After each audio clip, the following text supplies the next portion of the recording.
জাতীয় অনলাইন গণমাধ্যম নীতিমালা এবং জাতীয় সম্প্রচার নীতিমালার বহির্ভূত, যেটি আমাদের তরুণদের মধ্যে তরুণদের যে নীতি নৈতিকতা বা তাদের স্বাভাবিক আচার আচরণ, যেটি আমরা বহু বছর ধরে আমাদের যে সংস্কৃতি, পারিবারিক শিক্ষা, সামাজিক মূল্যবোধ, সেটিকে ব্যাপকভাবে বাধাগ্রস্ত করছে বলে আমি মনে করছি।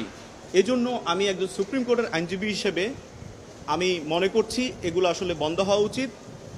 এবং যেহেতু নাটক, বাংলাদেশের নাটক শিল্প খুবই প্রসিদ্ধ, পরিবারের সবাই মিলে দেখার মতো বিনোদনের একটি মাধ্যম বলা যায়। পরিবারের সবাইকে নিয়ে আমরা দেখি।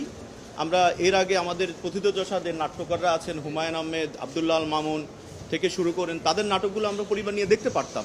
কিন্তু আমাদের এই নাটকগুলো আমরা দেখতে পারি না, কারণ অশালীন ডায়লগ নিয়ে আঞ্চলিকতা, আঞ্চলিক যে ভাষাগুলো, সেটি কিন্তু আমাদের ভাষার অলংকার। কিন্তু আঞ্চলিকতার মধ্যেও কিছু গালি আছে, সেগুলোকে তুলে আনার তো কোনো মানে হয় না।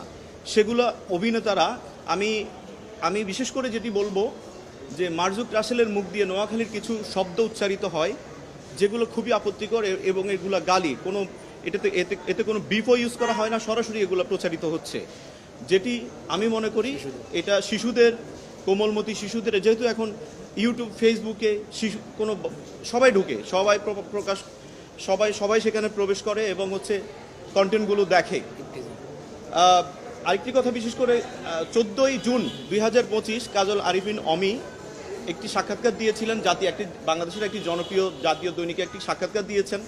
সেখানে তিনি বলেছেন, ব্যাচেলর পয়েন্ট আমি আগে বানাতাম বিশ্ববিদ্যালয়ের ছাত্রছাত্রীদের জন্য, কিন্তু বর্তমানে ব্যাচেলর পয়েন্ট আমি বানাই সবার জন্য, বাচ্চা থেকে মুরব্বী সবাই ব্যাচেলর পয়েন্ট দেখেন। আমি কোড আনকোড আমি ওনার সাক্ষাৎকারে এই কথাটা বলছি। তো উনি যদি এই কথাটা বলে থাকেন, তাহলে আপনারা দেখবেন ব্যাচেলর পয়েন্টের যে ডায়লগগুলো, সংলাপগুলো, এগুলো কি বাচ্চাদের জন্য উপযোগী? ব্যাচেলর তো আমরাও ছিলাম, আমরাও মেসেজ ছিলাম, আমরা কি এই শব্দগুলো ইউজ করতাম? নারীদের প্রতি অবজ্ঞাসুলভ শব্দ ইউজ করা হয়, এবং ব্যাচেলরদের মধ্যে বিশেষ করে এমন শব্দ উচ্চারিত হয় মাদকের ব্যাপারে, যেটি বাচ্চাদেরকে মাদকের প্রতি আগ্রহ বাড়াবে। সুতরাং আমি আমার দায়িত্ববোধ থেকে, এবং যেহেতু এই সংলাপগুলো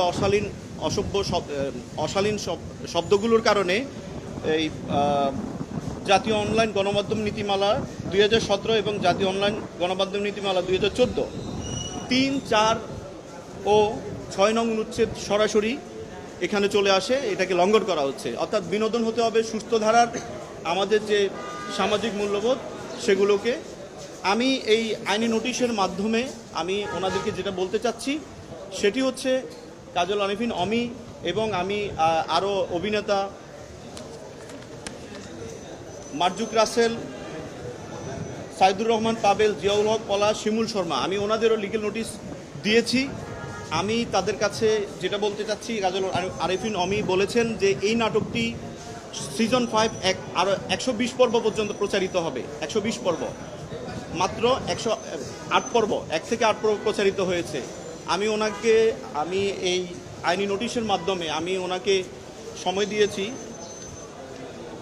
7 দিনের সময় দিয়েছি, যে আপনি অবশ্যই এই অশালীন সংলাপগুলো আপনি প্রত্যাহার করে নেবেন, ওখান থেকে এই ক্লিপগুলো সরিয়ে নেবেন, এবং ভবিষ্যতে বাকি পর্বগুলো প্রচারের ক্ষেত্রে আপনি অবশ্যই এই বিষয়গুলো মাথায় রাখবেন, এবং অনলাইন নীতিমালাগুলো বা আইন কানুনের প্রতি আপনি শ্রদ্ধাশীল থাকবেন।